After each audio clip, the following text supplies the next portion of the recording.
மாலையை புரட்சி தலைவருக்கு அணிவித்து மகிழ்ந்தனர் தமிழக மக்கள். இதன் மூலம் இந்திய அரசியலில் தவிர்க்க முடியாத சக்தியாக உயர்ந்தார் புரட்சி தலைவர்.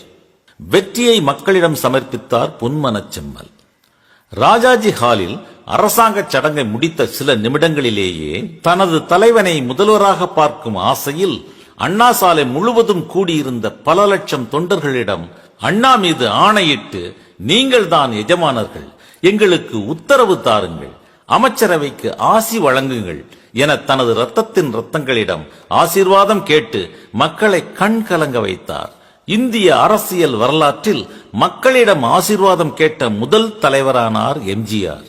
என் அன்புக்குரிய தாய்மார்களே, என் மரியாதைக்குரிய பெரியோர்களே, என் ரத்தமான உடன்பிறப்புகளே, நமது இளைய தெய்வமான பேரறிஞர் அமரர் அண்ணாவின் மீது ஆணையிட்டு உங்களுக்கு முன்பாக நான் உறுதியேற்க விரும்புகின்றேன். அங்கே நடைபெற்றது அரசாங்க சடங்கு, தவிர்க்க முடியாதது. இங்கே நடப்பது உங்கள் கட்டளையை எதிர்பார்த்து மக்கள் தீர்ப்பே மகேசன் தீர்ப்பு என்று சொன்ன பேரறிஞர் அண்ணாவினுடைய எண்ணத்திற்கேற்ப தமிழக மக்களின் பிரதிநிதியாகி உங்கள் முன் நாங்கள் அமைத்திருக்கின்ற அமைச்சரவையின் சார்பாகவும் அனைத்து இந்திய அண்ணா திராவிட முன்னேற்ற கழகத்தின் சார்பாகவும் ஒரு செய்தியை இங்கே நான் குறிப்பிட கடமைப்பட்டிருக்கின்றேன்.